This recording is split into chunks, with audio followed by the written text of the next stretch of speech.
سيدنا علي وسيدتنا فاطمة. الحمد لله رب العالمين والصلاة والسلام على سيد الأنبياء والمرسلين. اللهم صل على سيدنا ومولانا محمد وعلى آله وصحابه وبارک وسلم وصلی علیہ. دنیا کے تمام دیکھنے والوں کو، تمام چاہنے والوں کو، تمام پیار کرنے والوں کو، اور جہاں جہاں تک اس وقت میری آواز کو سنا اور مجھے دیکھا جا رہا ہے، جنید اقبال کی جانب سے انتہائی محبت کے ساتھ السلام علیکم.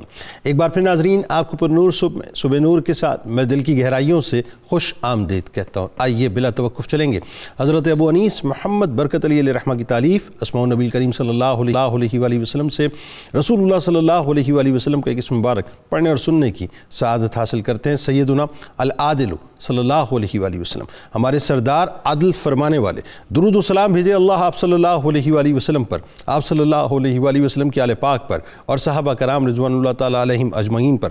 حضرت عمر فاروق رضی اللہ تعالیٰ عنہ روایت کرتے ہیں کہ حضور نبی صلی اللہ علیہ وآلہ وسلم نے ارشاد فرمایا کہ قیامت کے دن اللہ کے بندوں میں سب سے افضل اللہ کے نزدیک نرم خو، رحم دل اور عادل و منصف سربراہ حکومت ہوں گے، اور بدترین درجے میں سخت دل اور ظالم و غیر منصف سربراہ حکومت ہوں گے. بہت توجہ طلب بات ہے صاحب یہ. آئیے آپ کو لیے چلتے ہیں اس کائنات کی سب سے زیادہ سلیکٹیو ہستیوں کی بارگاہ میں، اور سلیکٹیو میں بھی انتہائی سلیکٹیو، یعنی عشرہ مبشرہ کے بزم نشین حضرت طلحہ بن عبید اللہ رضی اللہ تعالیٰ عنہ. بہت کمال پروگرام انشاءاللہ ناظرین آج پیش ہوگا، آپ ہمارے ساتھ جڑے رہیے. لیکن اس سے قبل میں آپ سے ایک بات عرض کروں کہ حضور سرور کائنات، فخر موجودات، جان عالم، ہادی کل عالم، شافع محشر حضرت محمد مصطفیٰ صلی اللہ علیہ وآلہ وسلم، جو جان کائنات ہے اور وجہ وجود کائنات بھی ہیں، جن کا پروٹوکول ناظرین اگر میں مجھ جیسا طالب علم سمجھنے کی کوشش کرے تو ظاہر ہم سمجھ تو کسی صورت نہیں سکتے،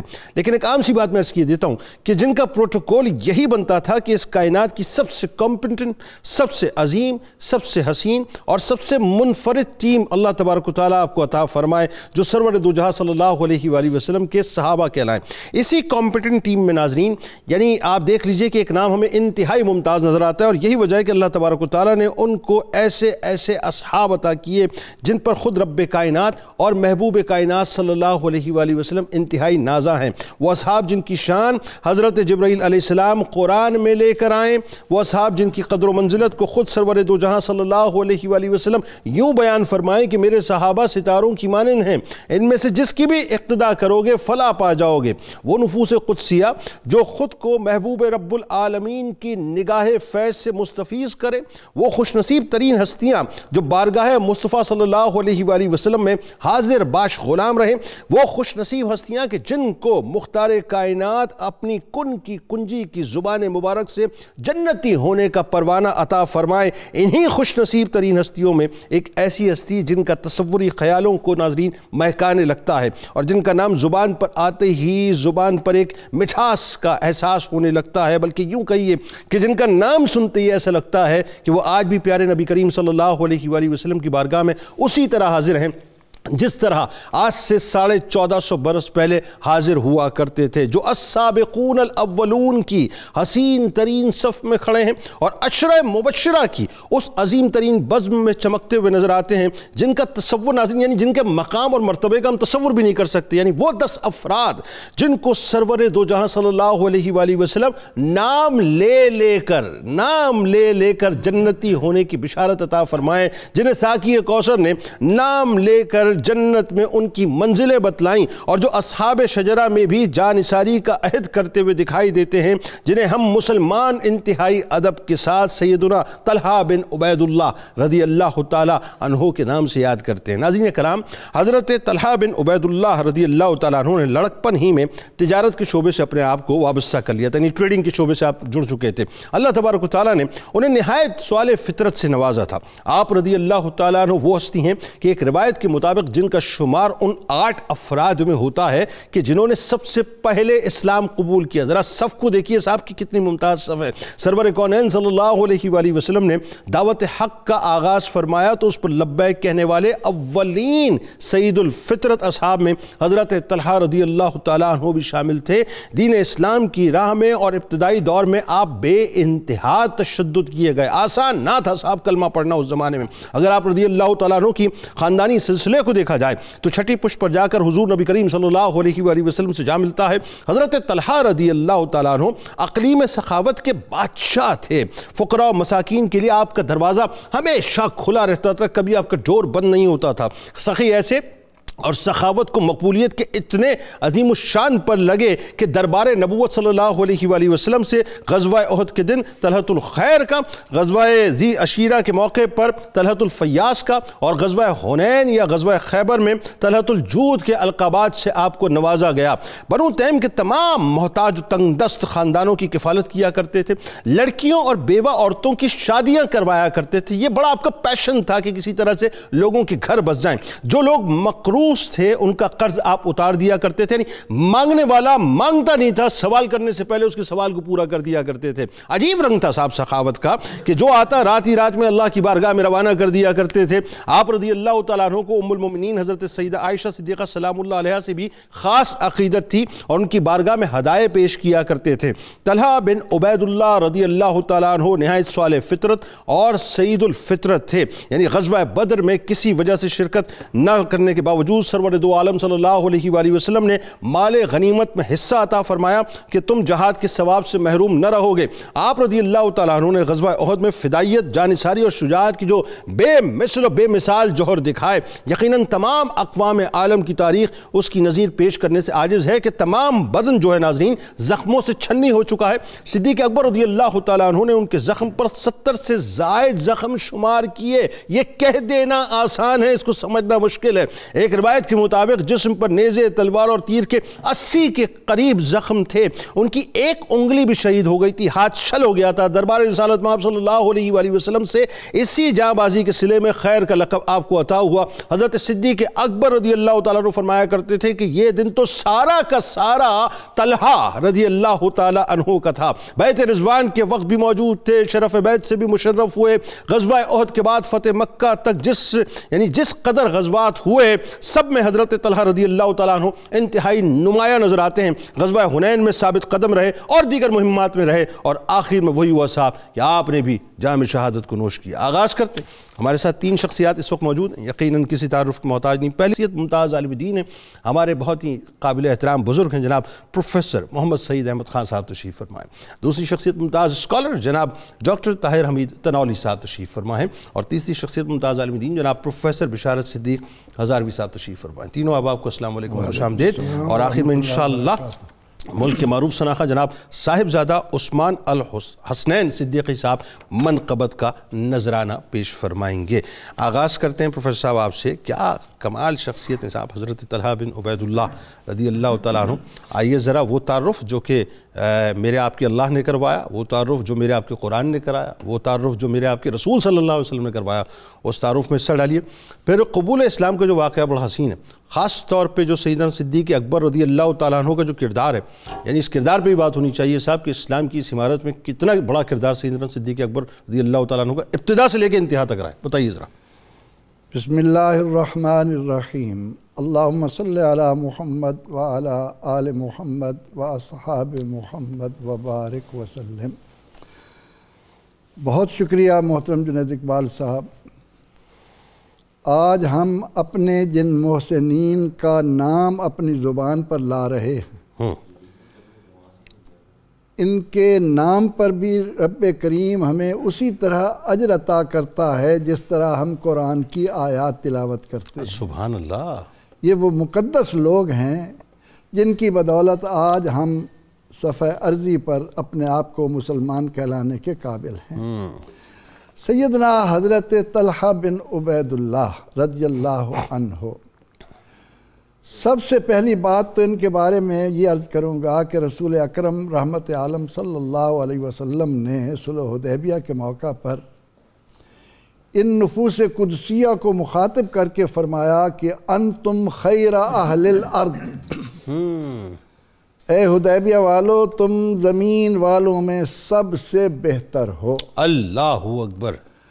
پھر آپ نے بتایا عشرہ مبشرہ کے رکن ہیں، السابقون الاولون میں ہیں، اور ان کی شان میں اللہ رب العزت نے من المومنین رجال صدقوا ما عاہدوا اللہ علیہ منہم من قضا نحبہ، کہ جس صحابی رضی اللہ عنہ نے اللہ کے حضور منت مانی کہ میں اسلام کی عظمت کے لیے اپنا مال خرچ کرنے میں کسی موقع پر دریغ نہیں کروں گا، اللہ جل مجدہ نے آپ کی اس نظر کی تکمیل کی خوشخبری قرآن کریم میں قیامت تک آنے والوں کو عطا کر، سبحان اللہ، کہ میرے محبوب علیہ الصلاۃ والتسلیم کا یہ ساتھی۔ اب آپ کے خاندانی تعارف کی طرف جب آتے ہیں تو آپ کا تعلق بنو تیم سے ہے، ٹھیک ہے، اور آپ کا نام طلحہ ہے، والد کا نام عبید اللہ ہے، ان کا نام عثمان ہے، ان کے والد کا نام عمر ابن کعب ہے، ان کے والد کا نام سعد ہے، ان کے والد کا نام تیم ہے۔ اس طرح سے مرہ بن کعب تک، جیسا آپ نے بھی فرمایا کہ رسول اکرم رحمت عالم صلی اللہ علیہ وسلم کے ساتھ آپ کا تعلق جڑ جاتا ہے، سبحان اللہ۔ اور اس کے ساتھ ہی ایک اور خوش نصیبی جو حضرت طلحہ رضی اللہ عنہ کو اللہ تعالیٰ عطا فرماتے ہیں، ان کے دادا اور صدیق اکبر رضی اللہ عنہ کے دادا سگے بھائی ہیں۔ اچھا، اوہو، اب بات سمجھ آئی صدیق اکبر رضی اللہ تعالیٰ عنہ کی موٹیویشن۔ عثمان بن عمر جی جی، یہ دادا ہیں حضرت طلحہ کے، اور عامر بن عمر یہ دادا ہیں سیدنا صدیق اکبر رضی اللہ عنہ۔ ٹھیک ٹھیک ٹھیک، ایک تو رسول اللہ صلی اللہ علیہ وسلم سے ان کا وہ تعلق، اور دوسرا صدیق اکبر رضی اللہ عنہ کے ساتھ ایسا تعلق جڑا کہ محدثین کہتے ہیں کہ ان کو قرینین کہا جاتا تھا، کیا؟ دو ساتھی۔ اللہ اکبر۔ اب جو صدیق اکبر رضی اللہ تعالیٰ عنہ کا ساتھی ہو، ان کی عظمتوں کا ہم کیا شمار کریں۔ اللہ اکبر، اور سبحان پھر اللہ۔ جہاں تک آپ کے ایمان کے قبول ہونے کا تعلق ہے، ہم دیکھتے ہیں کہ اللہ تعالیٰ نے قرآن پاک میں لِإِيلَافِ قُرَيْشٍ إِيلَافِهِمْ رِحْلَةَ الشِّتَاءِ وَالصَّيْفِ، سبحان اللہ، سردی اور گرمی کے وہ تجارتی قافلے جو ان کی پہچان ہیں، جو پروردگار عالمین نے انہیں اپنا احسان جتلا کر کے بوادٍ غیر ذی زرع میں تمہیں کس طرح مال و دولت سے نواز رہا تھا، اسی سلسلے میں آپ بھی تجارت سے جڑے ہوئے تھے۔ ٹھیک ہے، پھر تجارت ہمارے آقا علیہ الصلوۃ والتسلیم کا بھی تو ایک انداز ہے، بالکل، اور اللہ تعالیٰ نے امانت دار اور سچے تاجر کو نبیوں، صدیقین اور شہداء و صالحین کا ساتھی قرار دیا۔ کتنی بڑی پریولیج ہے یہ، کتنی بڑی۔ تاجر الصدوق الامین، اللہ اکبر، صداقت اور امانت آ جائے سارے مسائل حل ہو جائیں۔ کیا کہنے۔ تو سیدنا حضرت طلحہ بن عبید اللہ رضی اللہ تعالی عنہ بھی اسی سے جڑے ہوئے تھے۔ ٹھیک ہے، ایک مرتبہ شام کے سفر میں بصرہ میں آپ کا ایک راہب کی محفل میں جانے کا اتفاق۔ ٹھیک ہے، راہب پوچھ رہا تھا کہ اس وقت کوئی ایسا شخص ہے جس کو مکہ سے تعلق ہو، مکہ سے آیا ہو۔ ہاں، ٹھیک ہے، اور وہ راہب بھی کیوں پوچھ رہا تھا؟ قرآن مجھے بتاتا ہے کہ جب سے اللہ تعالیٰ نے زمین پر آسمان سے الہامی کتابیں اتارنا شروع کیں، صحیفے اتارے، ان سب میں پروردگار عالمین نے اپنے محبوب علیہ السلام کا تعارف اس انداز میں کائنات کو دیا کہ ان کا مطالعہ کرنے والا میرے آقا کو ایسے پہچانتا، اپنی اولادوں کو پہچانتا، کیا اور دل مچلتا رہتا ہے کہ ان کے بارے میں پتہ چلتا ہے۔ وہ راہب بھی کوئی نیک نیت ان میں سے تھا، تو حضرت طلحہ آگے بڑھے کہ ہاں میں آیا ہوں۔ تو وہ کہنے لگا کہ آپ خوش نصیب ہیں، مکہ مکرمہ میں اللہ کے آخری نبی صلی اللہ علیہ وسلم دنیا میں تشریف لا چکے ہیں، اور تم جب واپس جاؤ تو ان کے دامن سے وابستہ ہو جانا۔ اللہ اکبر۔ فرماتے ہیں کہ مجھے اس وقت تک معلوم نہیں تھا، میں جب سفر کرتا ہوا اپنا مال تجارت لے کر مکہ مکرمہ میں پہنچا، اور میں نے آ کر کہا کہ یہاں کوئی ایسے حالات ہوئے ہیں، لوگوں نے کہا کہ صدیق اکبر رضی اللہ عنہ تو ان کے دامن سے جڑ بھی چکے ہیں، اللہ اکبر، وہ تو ان کے ساتھی بن بھی چکے ہیں۔ ٹھیک ہے، تو فرماتے ہیں کہ میری تسلی نہیں ہو رہی تھی، میں فوراً سیدنا صدیق اکبر رضی اللہ عنہ کی خدمت میں پہنچا، اور آپ نے جب رسول اکرم رحمت عالم صلی اللہ علیہ وسلم کا تعارف کروایا تو بس اس کے بعد پھر کوئی تاخیر نہیں تھی، میں بھی اسی لڑی میں پرویا گیا، اور ان عظمتوں کو اپنے دامن میں سمیٹنے کے قابل ہو کر۔ اچھا، یہ بیان کرنے میں اتنا لطف آ رہا ہے، یہ سننے میں اتنا لطف آ رہا ہے، یقیناً ظاہر ہے عشق کی باتیں، لیکن حقیقت تو یہ ہے کہ وہ مرحلہ کٹھن ترین مرحلہ تھا ڈاکٹر صاحب، وہ آسان مرحلہ نہ تھا کہ جب سرکار علیہ السلام نے پہلی مرتبہ، یعنی آپ کی زبان مبارک سے جب دین اسلام کی باقاعدہ آواز گونجی، تو آپ جانتے تھے کہ پورا اس وقت جو ہے مکہ، ایون جتنے بھی مطلب کفار ہیں سب کے سب ریزسٹ کریں گے، اور ایک بڑا ریبٹل جو ہے مطلب ان کی طرف سے آئے گا۔ اس کے لیے آپ ظاہر ذہنی طور پہ تیار تھے. تو حضرت طلحہ رضی اللہ تعالیٰ عنہ چونکہ 8 مطلب شروع کے 8 افراد میں شامل ہیں ایک روایت کے مطابق, تو قبول اسلام ان کا بھی کوئی آسان نہ تھا اس آواز پہ لبیک کہنا. ظاہر ہے پھر آپ تشدد کیے گئے, سیدنا صدیق اکبر رضی اللہ تعالیٰ عنہ سب سے بڑے جو ہے موٹیویٹر تھے, وہ تشدد کیے گئے. تو ایک تو یہ بتائیے کہ وہ پورا منظرنامہ کیا تھا. دوسرا یہ کتنا لطیف اور کتنا بڑا اعزاز ہے کہ السابقون الاولون کی صف میں بھی کھڑے ہوئے, اور پھر عشرہ مبشرہ یعنی جو 10 سلیکٹیو مطلب شخصیات ہیں اس کائنات کی, ان کے اندر اللہ تعالیٰ نے آپ کو رکھا. بتائیے ذرا. بسم اللہ الرحمن الرحیم. جنید صاحب بہت شکریہ. حضرت طلحہ بن عبید اللہ کی شخصیت اور آپ کی ہستی اتنی بڑی ہے. آپ نے ذکر کیا, حضرت پروفیسر صاحب نے قبلہ نے ذکر کیا کہ آپ کی کنٹریبیوشن اسلام کے اندر اور اسلام میں آپ کا آنا اور اسلام کے ساتھ آپ کی کمٹمنٹ اور رہتی دنیا تک اہل ایمان کے لیے ایک نشان ہے, ایک ہدایت کا نشان ہے, ایک مثال ہے بے شک کہ ایمان کس کو کہتے ہیں اور ایمان کے نتیجے میں پیدا ہونے والی کمٹمنٹ کیا ہوتی ہے.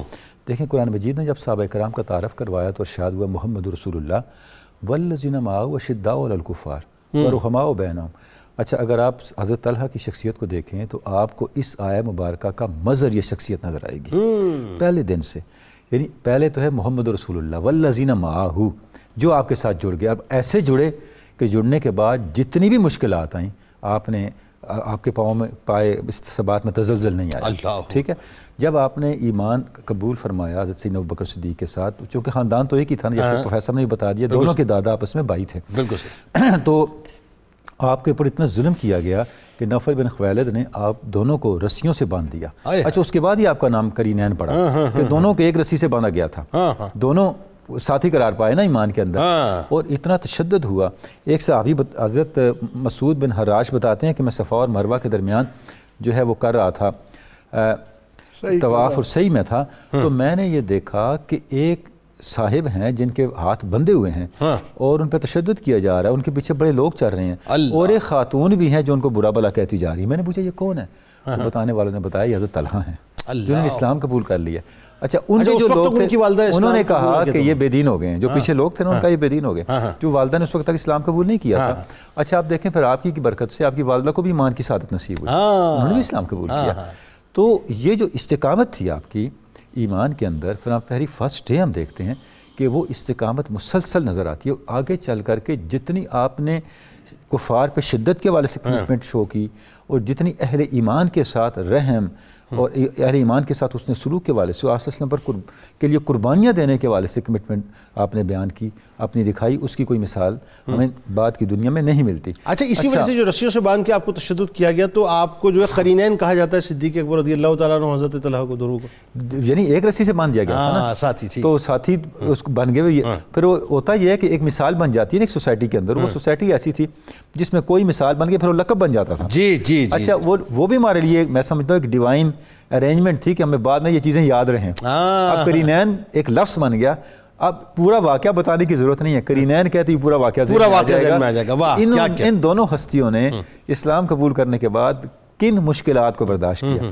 اچھا, آپ نے عشرہ مبشرہ کا ذکر کیا جنید صاحب, دیکھیں یہ وہ ہستیاں ہیں جن کو آپ صلی اللہ علیہ وسلم نے نام لے کر فرمایا کہ یہ جنتی ہیں. آپ نے ارشاد فرمایا ابوبکر جنتی ہیں, عمر جنتی ہیں, عثمان جنتی ہیں, علی جنتی ہیں, طلحہ جنتی ہیں, زبیر جنتی ہیں, عبد الرحمن ابن عوف سبحان اللہ, سعد جنتی ہیں, سعید جنتی ہیں, اور ابو عبیدہ جنتی ہیں. اللہ, یعنی یہ وہ مبارک ہستیاں ہیں, خوش نصیب ہستیاں ہیں جن کو ذات رسالت مآب صلی اللہ علیہ وسلم نے اپنی زبان مبارک سے جنتی ہونے کی بشارت دی. اللہ.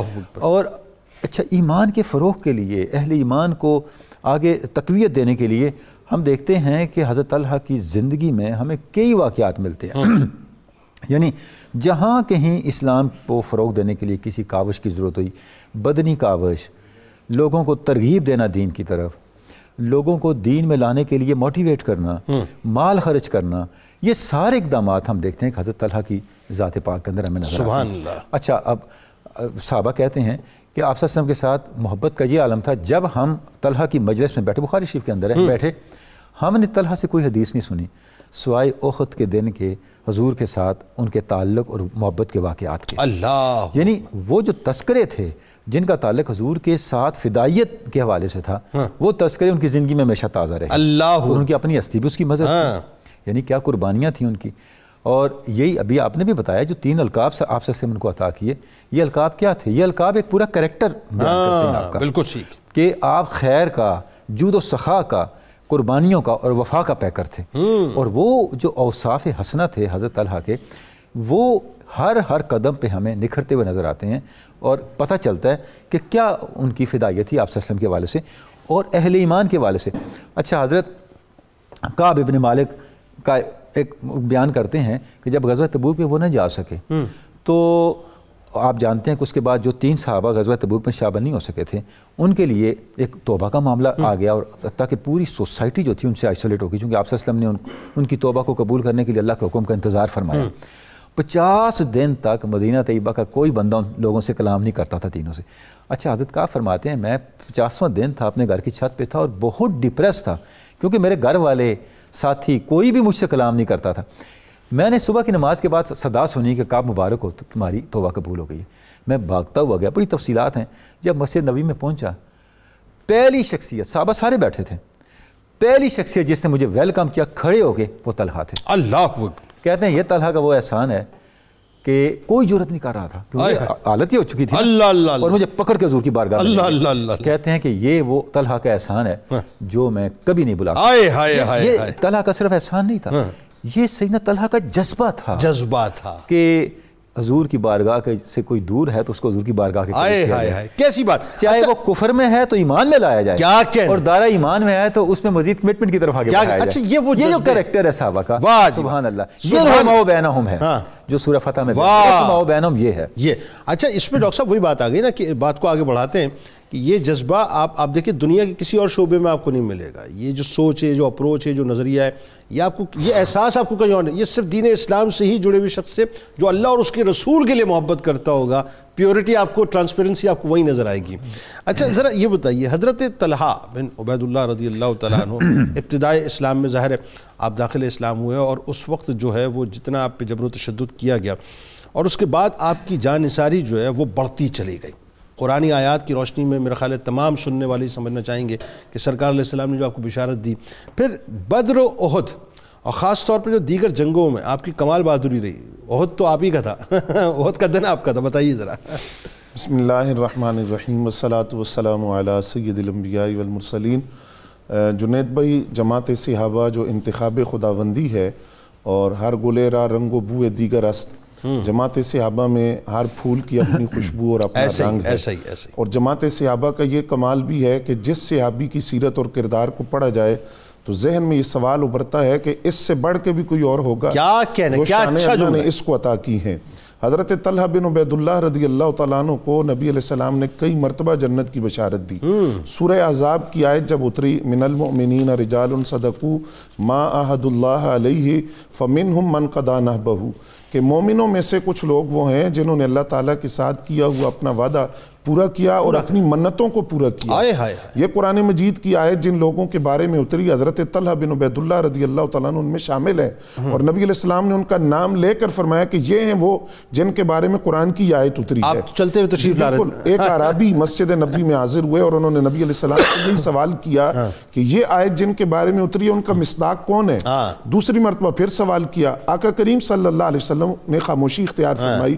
جب تیسری مرتبہ سوال کیا تو عین اسی لمحے حضرت طلحہ بن عبید اللہ رضی اللہ تعالیٰ عنہ مسجد میں داخل ہوئے، سبز رنگ کا لباس پہنا تھا، حسن و جمال بھی اللہ نے عطا کیا تھا، تو آپ نے فرمایا وہ سائل کو بلاؤ جس نے سوال کیا تھا۔ عربی حاضر ہوئے، فرمایا تو پوچھ رہا تھا نا کہ اس آیت کا مصداق کون ہے؟ یہ ہے طلحہ بن عبید اللہ، یہ اس آیت کا مصداق ہے۔ دوسری روایت سیدہ عائشہ صدیقہ طیبہ طاہرہ رضی اللہ تعالیٰ عنہ سے ہے، آپ فرماتی ہیں میں گھر کے اندر موجود تھی، گھر کے صحن میں جماعت صحابہ موجود ہے اور نبی رحمت صلی اللہ علیہ وسلم تشریف فرما ہے۔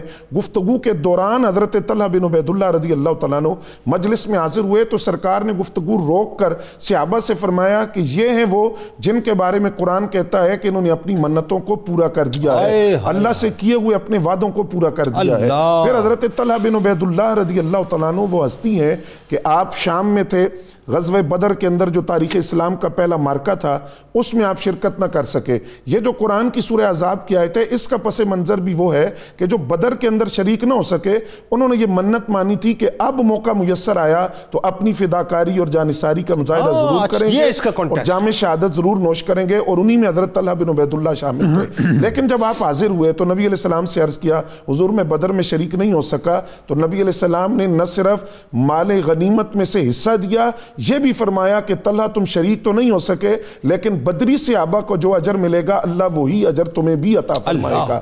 اس کے بعد تاریخ اسلام کا دوسرا بڑا مارکہ ہے غزوہ احد. ویسے تو آپ غزوہ بدر کے بعد سے غزوہ احد سے فتح مکہ تک جتنے مارکے ہیں ان میں آپ شریک ہوئے, اپنی جانثاری کا غزوہ حنین میں تبوک میں شریک ہوئے, جانثاری کا مظاہرہ کیا. لیکن احد وہ ہے جس کے بارے میں حضرت سیدنا صدیق اکبر رضی اللہ تعالیٰ عنہ فرماتے ہیں احد کا دن تھا تو تھا ہی طلحہ بن عبید اللہ کے لیے, یہ ان کے لیے خاص دن تھا. کیوں؟ فرماتے ہیں کہ احد کے اندر ایک لمحہ وہ تھا, وہ منظر تھا کہ جس وقت کفار کا ایک گروہ نبی علیہ السلام کے قریب پہنچ گیا, تلواریں اٹھا لی, نیزے اٹھا لیے, نبی علیہ السلام کی ذات اقدس کو نقصان پہنچانے کی کوشش کی, اور کیفیت یہ تھی کہ آقا کریم صلی اللہ علیہ وسلم کے رخسار انور سے خون نکل رہا تھا. تو آپ ذرا تصور کیجئے کہ جو صحابہ کرام نبی علیہ السلام کے وضو کا پانی زمین پر نہ گرنے دیتے ہوں, یہ لمحہ ان کے لیے کس قدر ناقابل برداشت تھا. اب صورتحال یہ تھی کہ گزر کر جانا تھا تلواروں کے سائے سے, زہر میں بچھے ہوئے نیزوں سے, تیروں کی برسات سے, لیکن حضرت طلحہ بن عبید اللہ نے جان ہتھیلی پر رکھ کر فداکاری اور جانثاری کا وہ مظاہرہ کیا کہ عقل دنگ رہ جاتی ہے. آپ چھلانگیں لگاتے ہوئے بڑی تیزی کے ساتھ نبی علیہ السلام تک پہنچے اور ڈھال بن کر نبی علیہ السلام کے سامنے کھڑے ہوئے. اب جو تلواریں اٹھتی تھی اس کو اپنے وجود پر لیتے, جو تیر آتے ان کو اپنے وجود پر لیتے, جو نیزوں کے گھاؤ آئے ان کو اپنے وجود پر لیا, نبی علیہ السلام کے سامنے بازو بلا کر کھڑے ہو گئے, دفاع کرتے رہے یہاں تک کہ نبی علیہ السلام کو محفوظ مقام تک پہنچانے کی کوشش کی. یعنی ڈھالے کائنات بن گئے. جی بالکل, جانے کائنات کی ڈھال بن کر سامنے کھڑے ہو گئے, اپنی پشت پر اٹھایا, دائیں ہاتھ سے تلوار بھی چلا رہے ہیں اور ساتھ نبی علیہ السلام کو محفوظ مقام کی طرف لے کر جا رہے ہیں. حضرت صدیق اکبر رضی اللہ تعالیٰ عنہ فرماتے ہیں جب میں نے ایک صحابی کو دیکھا کہ وہ ڈھال بن کے کھڑا ہے تو میرے دل میں خیال آیا کہ اللہ کرے یہ طلحہ بن عبید اللہ ہو. جب میں نے بعد میں دیکھا تو وہ واقعی طلحہ بن عبید اللہ تھے. پھر یہ حضرت طلحہ بن عبید اللہ فرماتے ہیں کہ نبی علیہ السلام ایک بلند ٹیلے پر تشریف فرما ہونا چاہتے تھے, میں نیچے بیٹھ گیا, میرے ذریعے نبی علیہ السلام اس بلند ٹیلے پر بیٹھے اور بیٹھتے ہی آپ نے یہ بات فرمائی طلحہ کے لیے جنت واجب ہو گئی ہے. پھر آپ فرماتے ہیں کہ ایک تلوار جو نبی علیہ السلام کی طرف اٹھائی گئی تو میں نے اپنا بازو آگے کر دیا جس سے انگلی کٹ گئی, بازو شل ہو گیا, اور یہ وہ بازو تھا جس کی زیارت کے لیے صحابہ آیا کرتے تھے کہ وہ اپنا بازو تو دکھاؤ جو نبی علیہ السلام کا دفاع کرتے ہوئے شل ہوا, اور وہ انگلی دکھاؤ جو کٹی تھی. حضرت صدیق اکبر رضی اللہ تعالیٰ عنہ فرماتے ہیں میں پہلا آدمی تھا جو نبی علیہ السلام کے پاس پہنچا اس منظر کے بعد, اور ساتھ حضرت ابو عبیدہ بن الجراح تھے. تو ہمیں حضور نے فرمایا ذرا اپنے بھائی کی حالت دیکھو. کہتے ہیں اس وقت ہم نے طلحہ بن عبید اللہ کو دیکھا, انہوں نے اپنے وجود پر 70 یا 80 فداکاری کے تمغے سجائے ہوئے تھے, زخم تھے تیروں کے, نیزوں کے. اس دن پھر حضرت فاروق اعظم رضی اللہ تعالیٰ عنہ فرماتے تھے صاحب احد اگر حقیقی معنوں میں کوئی ہے تو وہ حضرت طلحہ بن عبید اللہ رضی اللہ تعالیٰ عنہ. سبحان اللہ, سبحان اللہ. ناظرین کرام, میں آپ کو بتا نہیں سکتا اس وقت میں کس کیفیت میں مبتلا ہوں. بس الفاظ جو ہیں اس وقت ختم ہو گئے ہیں. واللہ میں آپ کو بتاؤں, درود پاک سرکار کی بارگاہ میں لوٹ کے سلسلے کو وہیں سے جوڑتے ہیں, ہمارے ساتھ جڑے رہیے کیونکہ اس وقت ایک عجیب ہی یوں سمجھ لیجیے اسٹیٹ آف مائنڈ جو ہے وہ منتقل ہو چکا ہے. بتائیں درود پاک. ناظرین, میں آپ کو خوش آمدید کہتا ہوں. سیدنا طلحہ بن عبید اللہ رضی اللہ تعالیٰ عنہ عشرہ مبشرہ کے بزم نشین. کیا خوبصورت گفتگو اس وقت تینوں احباب نے فرمائی ہے صاحب, اور جو منظرنامہ اس وقت ان کی بہادری اور شجاعت کا پیش ہوا, آپ یقین مانیے میں اندر ہی اندر اپنے آپ کو کوس رہا تھا, اور میں اندر ہی اندر اپنے آپ سے ایک سوال کر رہا تھا. پتہ نہیں مجھے یہ ورڈ اپروپریٹ ہے کہ نہیں, لیکن مجھے شاید اپنے لیے کہہ دینا چاہیے کہ تف ہے کم از کم مجھ پر کہ ہم صرف باتیں کرنے کے قابل رہ گئے ہیں صاحب. صرف بات, گفتن نشستن برخاستن, بس اور کچھ بھی نہیں ہے. ہمارے صرف دعوے ہیں, ہماری صرف باتیں ہیں, اور کچھ بھی نہیں ہے صاحب. اصل لوگ تو وہ تھے جنہوں نے اپنی زندگیاں سرکار مدینہ صلی اللہ علیہ وآلہ وسلم کے لیے وقف کر دی تھی, جن کے سامنے پورا ویژن کلیئر تھا، پورا منظرنامہ کلیئر تھا. ان کو یہ معلوم تھا کہ یہ منظرنامہ ایکچول ہے کیا، کہ وہ دنیا کو جو ہے وہ ہیچ سمجھا کرتے تھے، ٹھوکر پہ رکھتے تھے اور اپنی جانوں کو سرکار علیہ السلام کی بارگاہ میں ان کے قدمین شریفین پہ پیش کر دیا کرتے تھے. پوری اسکرین ان کے سامنے موجود تھی صاحب، یعنی پوری یوں کہہ لیجئے کہ اپنا ایک بہت بڑی سی اسکرین ان کے سامنے تھی جو ان کو بتلا رہی ہوتی تھی کہ زندگی کی حقیقت کیا ہے. آج زندگی کو ہم نے دنیا کو اپنے گلے لگا لیا، گلے نہیں لگا لیا بلکہ اپنے سروں کا تاج بنا لیا صاحب، کہ جس کی کوئی وقت اللہ کے نزدیک نہیں ہے اور سرکار کے نزدیک نہیں ہے، کہ ایک مردہ بکری کے بچے سے بھی بدتر جو ہے دنیا کو اللہ تبارک و تعالیٰ بتلاتا ہے. اور ہمارا علم کیا ہے صاحب، کہ ہم دنیا کے اندر غرق ہوتے چلے جا رہے ہیں. خدا کی قسم میں آپ کو بتا رہا ہوں ناظرین، وقت بہت تیزی کے ساتھ بدل رہا ہے. اگر اب بھی ہم نہیں سنبھلیں گے، بربادی تو ہمارے معاذ اللہ مطلب یوں کہہ لیجئے کہ گھروں تک آ چکی ہے، چوکھٹ تک آ چکی ہے، لیکن اب بھی اگر ہم نہیں سنبھلیں گے تو خدا نخواستہ وہ بربادی جو ہے ہمارے گھروں تک آ جائے گی. اللہ کرے ہمارے اندر وہ سوچ پیدا ہو جائے کہ ہم یہ سمجھ لیں کہ صاحب ایز مسلم ایز امہ ہمیں کیا کردار ادا کرنا چاہیے. پروفیسر صاحب ذرا یہ بتلائیے، کیا کمال ہستی ہیں صاحب. میں کہوں نا کہ آپ کی ہستی کی جو ڈائیورسٹی ہے اور پھر جتنا مطلب آپ کی ہستی کے اندر تنوع ہے وہ عقل سے ماورا. یعنی اگر آپ اخلاق و عادات کی بات کریں، آپ احساس ہمدردی کی بات کریں، آپ سخاوت کی بات کریں، یعنی ایک طرف تو یہ کہ جان کا نذرانہ پیش کر رہے ہیں، مال کو بھی ہیچ سمجھ رہے ہیں، یعنی جو کچھ بھی ہے سب اللہ کی بارگاہ میں. بتائیے ذرا. جنید صاحب یہاں بنیادیں ہیں.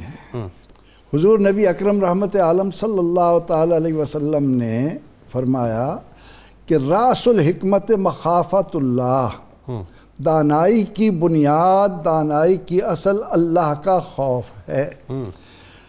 آپ صلی اللہ علیہ وسلم نے جس انداز سے کلمہ پڑھانے والوں کو اس راہ پر چلایا، وہاں پر صرف یہ نہیں کہ وہ جان کا نذرانہ دے رہے ہیں. اب جان کے نذرانے میں تو ہم جس صحابی رضی اللہ عنہ پر نظر ڈالتے ہیں ہمیں یہ منظر نظر آتا ہے کہ گر توڑ دو تم میری ہڈیاں سبھی، دامن احمد نہ چھوڑو. کیا اچھا ہے. خود نہ تھے جو راہ پر اوروں کے ہادی بن گئے، وہ کیا نظر تھی جس نے مردوں کو مسیحا کر دیا. اب یہ مسیحائی ایسے ہی نہیں آئی، اپنے اندر جہاں اسلام کی عظمت کے لیے اپنا مال، اپنی جان، اپنی اولاد، اپنا گھر سب کچھ قربان کیا، وہاں پر وہ حضور علیہ الصلاۃ والتسلیم کے اس ارشاد کے مصداق کہ خیارکم اخلاقا، تم میں سب سے اچھا انسان وہ ہے جس کے اخلاق سب سے بہتر ہیں. آپ صلی اللہ علیہ وسلم کا یہ فرمان کانوں میں پڑا کہ خیر الناس من ینفع الناس، لوگوں میں سب سے بہتر وہ ہے جو لوگوں کو سب سے زیادہ نفع پہنچا رہا ہے. یہ وہ حقیقتیں تھیں کہ ایک طرف وہ اسلام کی آبیاری کے لیے قربانیاں دے رہے تھے اور دوسری طرف مال تجارت میں اللہ ان کو کیوں برکت دے رہا تھا کہ ان کا اس بات پر یقین تھا من ذا الذی یقرض اللہ قرضا حسنا، سبحان اللہ، کون ہے جو اللہ کو قرض حسنا دے. اس قرض حسنا کا بھی انہوں نے جو انداز اختیار کیا وہ آج دنیا کے سامنے ہے، اور اس پوری تاریخ کی روشنی میں کہتا ہوں کوئی ایک مثال نہیں پیش کی جا سکتی کہ جو آدمی اپنا اللہ کا دیا ہوا مال اللہ کو دے رہا ہو اور اس کے مال میں کسی طرح کی کمی آئی ہو. ملٹی پلائی ہوتا ہے. یعنی وہ مکہ چھوڑ کر خالی ہاتھ مدینہ منورہ گئے، لیکن وہاں جا کر اللہ نے انہیں جہاں اسلام کی عظمت کی بلندی اور سربلندی کے لیے چنا، وہاں اللہ نے ان کے مال و دولت میں بھی وہ برکتیں دی کہ آج ہم حیران ہوتے ہیں کہ حضرت طلحہ بن عبید اللہ رضی اللہ عنہ کی روزانہ کی آمدنی 1000 دینار. 1000 دینار ان کی روز کی انکم علماء نے لکھی ہے. اچھا. اور پھر یہ کہ اپنے آپ کو اخلاقی طور پر اتنا خوبصورت بنایا، کوئی فرد ایسا نظر نہیں آتا جو یہ کہہ سکے کہ ہمیں طلحہ بن عبید اللہ سے یہ شکوہ ہے کہ وہ ہماری خوشی میں شریک نہیں ہوئے، وہ ہمارے غم میں شریک نہیں ہوئے، انہوں نے ہمارا دکھ نہیں دیکھا. اب اللہ کے نبی علیہ السلام جب یہ فرمائیں کہ ما آمن بی من بات جارہ جائیا، وہ شخص مجھ پر ایمان نہیں لایا جس کا پڑوسی رات کو بھوکا سو گیا. بالکل ٹھیک ہے. اب آپ رضی اللہ تعالیٰ عنہ اللہ کا دیا ہوا مال، یعنی ایک صحابی رضی اللہ عنہ کو جب دیکھتے ہیں عشرہ مبشرہ میں بھی تو حیرت ہوتی ہے کہ اس قدر مال آ رہا ہے اور اس کو جمع کرنے کی فکر نہیں. ایک دن آپ کی بیوی آئی، دیکھا کہ حضرت طلحہ غمگین ہیں، اداس ہیں، فرمانے لگیں میرے سر کے تاج، کیا مجھ سے کوئی ایسی گستاخی ہوئی ہے؟ کہا نہیں، تم تو بہت بہترین ساتھی ہو، پھر یہ غم کیوں؟ فرمایا کہ حضرت عثمان رضی اللہ عنہ کے ہاں میری جو جائیداد بکی تھی، وہ یہ رقم سارا ڈھیر آ کر پڑا ہے، میں رات کیسے گزاروں؟ ہائے ہائے ہائے، ان کا غم کیا ہے صاحب؟ آپ دیکھیے، ہمارا غم یہ کہ مال نہیں ہے، ان کا غم یہ کہ مال ہے، ہم گن گن کر رکھتے ہیں۔ وہ فرماتے ہیں کہ یہ مال ہے، مجھے چین نہیں آ رہا۔ فرمانے لگیں اس کو خرچ کر دو۔ آپ نے لونڈی کو بلایا اور حکم دیا کہ جاؤ یہ مال تقسیم کر کے آؤ۔ جب مال تقسیم ہو گیا تو ان کی زوجہ نے معلوم کیا کہ کتنی رقم خرچ ہوئی ہے خرچ کرنے والوں سے۔ انہوں نے کہا 4 لاکھ درہم۔ 4 لاکھ درہم ایک رات میں آپ نے لوگوں کے اندر خرچ کر دیے۔ ایک آدمی کو مقروض دیکھا، اس کو 300 درہم دے دیے، ایک کو ضرورت مند دیکھا 30,000 درہم دے دیے۔ یہ تو مال خرچ کرنے کا یعنی انہیں معلوم تھا کہ اللہ رب العزت نے ہمیں حکم دیا ہے کہ انفقوا مما رزقناکم، اس میں سے خرچ کرو جو ہم نے تمہیں دیا ہے۔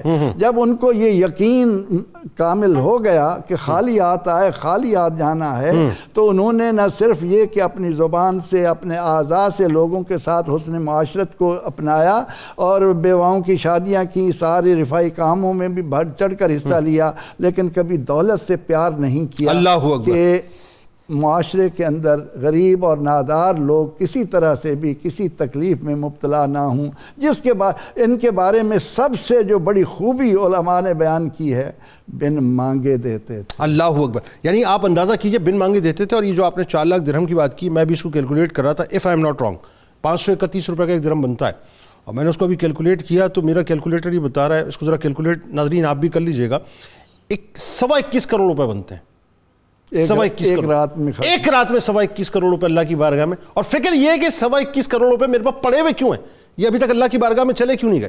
اچھا، یہ آپ کی جبلت تھی، ایکچولی آپ کی انسٹنکٹ تھی۔ مہمان نواز بھی بہت تھے، اور مہمان نوازی بھی ظاہر ہے مطلب نبھاتے تھے، تو ذرا وہ بتائیے نا کہ وہ جو مہمانوں کا آپ کے پاس آنا، پھر مہمانوں کو خواب میں دیکھنا، وہ کیا سارا منظرنامہ تھا؟ پھر آپ کے حسن معاشرت کا بڑا چرچا تھا، وہ بھی ذرا بتائیے۔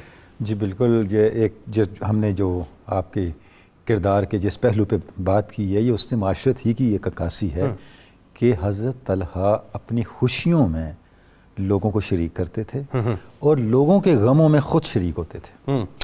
یہ آپ کی شان تھی۔ حضرت سلمہ ابن اکوع فرماتے ہیں کہ حضرت طلحہ نے ایک کنواں خریدنا تھا، ایک پہاڑ کے کنارے آپ نے کنواں خریدا، جب خرید لیا تو اس کی خوشی میں آپ نے سب کی دعوت کی اور اس کو سیلیبریٹ کیا، سب کو اس میں شامل کیا۔ دعوت کے اختتام پہ آپ صلی اللہ علیہ وسلم نے فرمایا، طلحہ تم بہت سخی ہو، اللہ نے تمہیں بہت کھلے دل والا بنایا۔ کیا بات۔ اچھا، یہی وجہ ہے کہ آپ کی اس حسن معاشرت سے سب لوگ متاثر تھے۔ جس وقت عتبہ بن ربیعہ کی بیٹی ام ابان کے لیے بہت رشتے آئے تو حضرت طلحہ نے بھی رشتہ بھیجا، تو اس نے حضرت طلحہ کے ساتھ شادی کا فیصلہ کیا۔ جب شادی ہو گئی تو اس سے پوچھا گیا کہ اتنے بڑے بڑے مالدار، اتنے بڑے بڑے رئیس لوگ تھے، بڑے شرفاء تھے، ان کا تم نے رشتہ قبول نہیں کیا؟ تو اس نے کہا میں نے صرف حسن معاشرت کی وجہ سے طلحہ کو چنا، کیونکہ مجھے پتا تھا، میں نے ان کے بارے میں سن رکھا ہے، یہ کبھی غصہ میں نہیں آتے، کبھی ہاتھ تنگ نہیں کرتے، سبحان اللہ، اور کبھی دے کے گنتے نہیں ہیں۔ کیا کہ اچھا گھر میں آتے ہیں تو مسکراتے ہوئے جاتے ہیں، تو جاتے ہوئے مسکراتے ہیں۔ یعنی آپ دیکھیں یہ جو ہوتا یہ ہے کہ جو لوگ آپ کے ساتھ انٹریکشن کے بعد آپ کے رویے کو بیان کرتے ہیں وہ بہت بڑی سند ہوتی ہے۔ کیا اچھی بات ہے، کیا اچھی بات۔ تو ہمیں حضرت طلحہ کی زندگی میں ایسی کئی مثالیں ملتی ہیں کہ آپ کی حسن معاشرت کا کیا چرچا تھا سوسائٹی کے اندر، اور آپ کی وسعت قلبی کا، آپ کی جود و سخا کا کیا چرچا تھا۔ یہ جو آپ ذکر کر رہے ہیں، بنی عذرا کے 3 افراد نے اسلام قبول کیا آپ صلی اللہ علیہ وسلم کی بارگاہ میں، وہ غریب لوگ تھے، معاشی طور پہ محروم المعیشت لوگ تھے۔ جب اسلام قبول کر لیا تو اب ظاہر ہے واپس اپنے قبیلے میں جانا اور اس میں ایڈجسٹ ہونا بہت مشکل تھا، بہت مشکل کام۔ تو آپ نے فرمایا ان کی کفالت کون کر سکتا ہے صحابہ سے؟ تو حضرت طلحہ نے فرمایا یا رسول اللہ یہ اعزاز مجھے عطا فرمائے۔ واہ۔ تو حضرت طلحہ ان کو اپنے گھر لے گئے، وہ تینوں صحابی آخری دم تک حضرت طلحہ کے گھر رہے۔ بھائی سبحان اللہ۔ اچھا ہوا یہ، ظاہر ہے جب وہ حضرت طلحہ کے پاس تھے، اسی سوسائٹی میں تھے تو ہر سرگرمی کا حصہ تھے نا، بالکل ٹھیک ہے، وہ غزوات میں بھی جاتے ہیں، بالکل ٹھیک ہے، بقیہ معاملات میں بھی شامل ہوتے ہیں، ٹھیک ہے۔ تو ان میں سے 2 یکے بعد دیگرے غزوات میں شہید ہو گئے، ٹھیک ہے، ایک طبی موت اس دنیا سے رخصت ہوئے، ٹھیک ہے۔ اچھا حضرت طلحہ نے خواب میں دیکھا کہ جو غزوات میں شہید ہوئے اور جو طبی موت مرے، تینوں جنت میں جا رہے ہیں. ہاں لیکن ترتیب بڑی عجیب ہے. اچھا ترتیب عجیب یہ ہے کہ جو شہید نہیں ہوئے وہ سب سے پہلے جا رہے ہیں. اچھا. اور جو بعد میں شہید ہوئے وہ دوسرے نمبر پہ ہیں, اور جو پہلے شہید ہوئے وہ آخر میں ہیں. اچھا. وہ بڑے حیران ہوئے. انہوں نے آپ صلی اللہ علیہ وسلم کی بارگاہ میں خواب پیش کیا اور عرض کیا یا رسول اللہ میں نے یہ دیکھا تو حالانکہ جو شہید ہو گئے ہیں پہلے انہیں پہلے جنت میں جانا چاہیے تھا. آپ صلی اللہ علیہ وسلم نے ایک ایسا جواب ارشاد فرمایا جو رہتی دنیا تک اہل ایمان کے لیے ایک تقویت ایمانی کا اور اللہ اور اس کے رسول کے قرب کو پانے کا ایک رہنما اصول. وہ کیا؟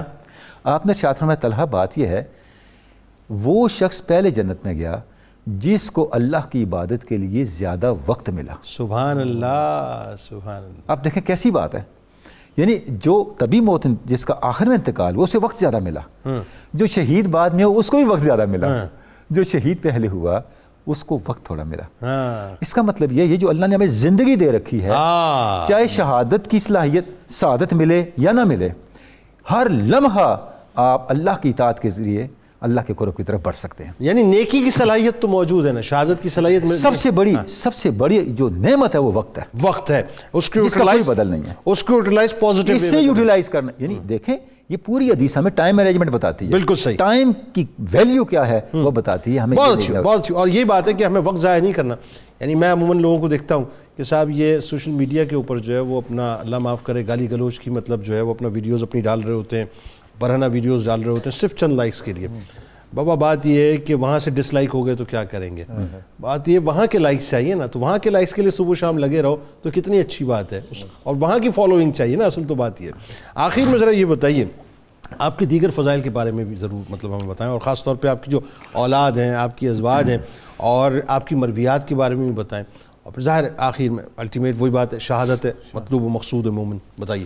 جنید بھائی, جہاں حضرت طلحہ بن عبید اللہ رضی اللہ تعالیٰ عنہ کو بہت سے اعزازات حاصل ہیں, نبی رحمت صلی اللہ علیہ وسلم سے بہت سی نسبتیں ہیں, ایک نسبت آپ کی یہ بھی ہے کہ آپ نبی علیہ السلام کے چوہرے ہم زلف ہیں 4 طرح سے. وہ کس طرح کہ آپ کی جو 4 اہلیہ ہیں وہ 4 امہات المومنین کی ہمشیرہ ہیں. جی آپ کی ایک اہلیہ ہیں حضرت ام کلثوم بنت ابی بکر رضی اللہ تعالیٰ عنہ, یہ حضرت ام المومنین سیدہ عائشہ صدیقہ کی ہمشیرہ ہیں.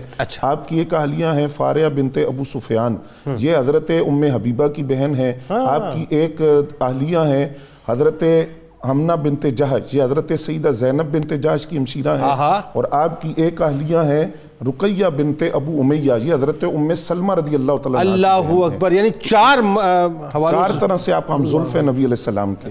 پھر آپ کے 11 صاحبزادے ہیں. کیا اچھی بات ہے. آپ کی 4 صاحبزادیاں ہیں. اور صاحبزادوں کے والے سے خاص بات یہ ہے کہ تمام صاحبزادوں کا نام تقریباً آپ نے انبیاء کے نام پہ رکھا. سبحان اللہ. آپ کے ایک صاحبزادے کا نام محمد ہے, ایک صاحبزادے کا نام عمران ہے, ایک صاحبزادے کا نام اسحاق ہے, ایک کا نام یعقوب ہے, ایک کا نام یوسف ہے, ایک کا نام موسیٰ, ایک کا نام عیسیٰ, ایک کا نام یحییٰ, ایک کا نام صالح ہے, انبیاء کے نام ہے. اور ایک آپ کی صاحبزادی ہیں ان کا نام ام اسحاق ہے, ایک کا نام حضرت عائشہ ہے کیونکہ آپ کو سیدہ عائشہ صدیقہ سے بڑی عقیدت تھی. بالکل. ایک کا نام عائشہ ہے, ایک کا نام مریم, اور ایک صحابہ ہیں اپنی والدہ کے نام پر ان کا نام. میرا خیال ہے 10,000 درہم کے قریب تقریباً آپ پیش کیا کرتے تھے, عقیدت وظائف پیش کرتے تھے. پھر آپ کی 38 مرویات ہیں جو علامہ بدر الدین عینی نے لکھا, 3 بخاری شریف کے اندر ہیں, 4 مسلم شریف کے اندر. اور معروف بہت سی روایتیں ہیں جن کے راوی آپ ہیں. مثلا درود ابراہیمی کی جو روایت ہے وہ آپ اس کے راوی ہیں. چاند دیکھ کر جو دعا مانگی جاتی ہے اس کے راوی آپ ہیں.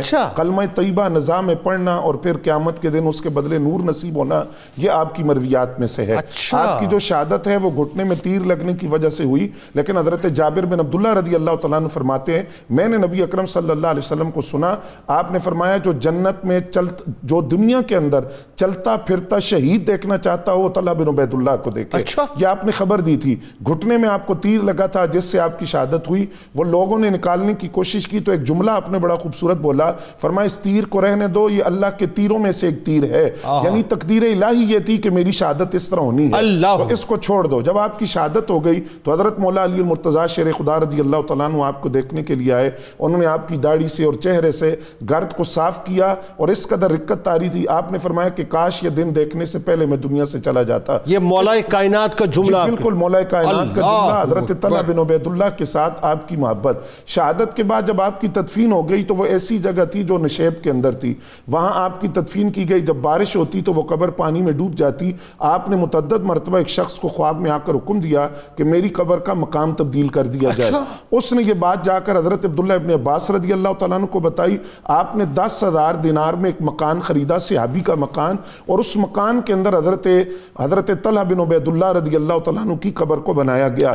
اب یہاں سمجھنے والی بات یہ ہے کہ حضرت طلحہ بن عبید اللہ رضی اللہ تعالیٰ عنہ کے جسد اطہر کو جب قبر سے نکالا گیا تو اتنا عرصہ گزرنے کے باوجود وہ بالکل سلامت تھا, تر و تازہ تھا, آنکھوں میں کافور اس طرح لگا ہوا تھا, بالکل تر و تازہ جسم نکال کر دوسری جگہ منتقل کیا گیا. تو اگر یہ شان خدمتگاروں کی سرکار کا عالم کیا ہوگا, تو یہ اعزازات اتنے ہیں کہ چاروں طرف سے آپ شجاعت کے بصالت کے تمغوں میں گرے ہوئے حضرت طلحہ بن عبید اللہ ہیں. بھائی کیا بات ہے, سبحان اللہ. سلامت رہیے آپ تینوں احباب, آپ کا سایہ سلامت رہے. بہت بہت شکریہ. اللہ تبارک و تعالیٰ ذکر کرنے والوں اور ذکر سننے والوں کو یقیناً حضرت طلحہ بن عبید اللہ رضی اللہ تعالیٰ عنہ کا کل بروز محشر بس یہ دعا کی جا سکتی ہے کہ صدقہ عطا فرمائے.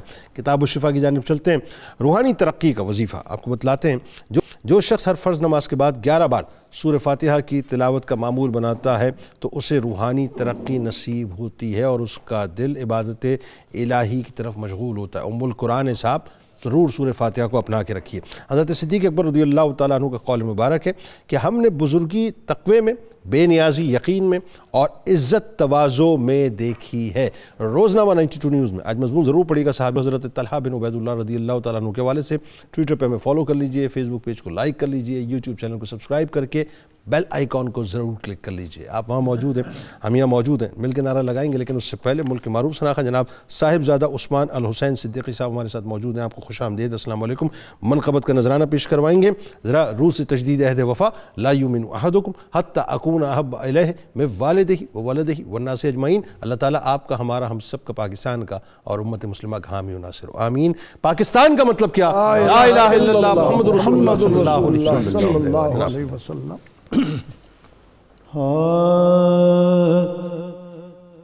خدا سے مل گیا تھا خلعت ایمان طلحہ کو, خدا سے مل گیا تھا خلعت ایمان طلحہ کو, شہ کونین کی حاصل ہوئی پہچان طلحہ کو, شہ کونین کی حاصل ہوئی پہچان طلحہ کو. لقب ہے طلحہ الخیر کو آقا سے ملا اعلیٰ, لقب ہے طلحہ الخیر کو آقا سے ملا اعلیٰ, سخاوت کرنا خوش آتا تھا ہر ایک آن طلحہ کو, سخاوت کرنا خوش آتا تھا ہر ایک آن طلحہ کو, شہ کونین کی حاصل ہوئی پہچان طلحہ کو. قابل غور شعر ہے. احد میں کھا کے ستر زخم رکھی, استقامت احد میں کھا کے ستر زخم رکھی استقامت تھی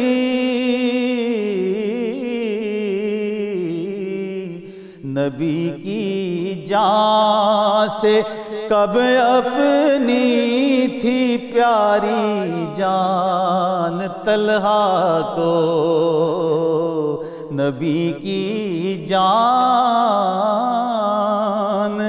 سے کب اپنی تھی پیاری جان طلحہ کو شہ کونین کی حاصل ہوئی پہچان طلحہ کو مختار ہے رہے عزم و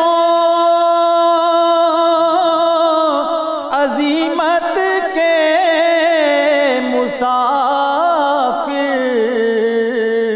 طلحہ تھے ساجد رہے عزم و عزیمت کے مسافر طلحہ تھے ساجد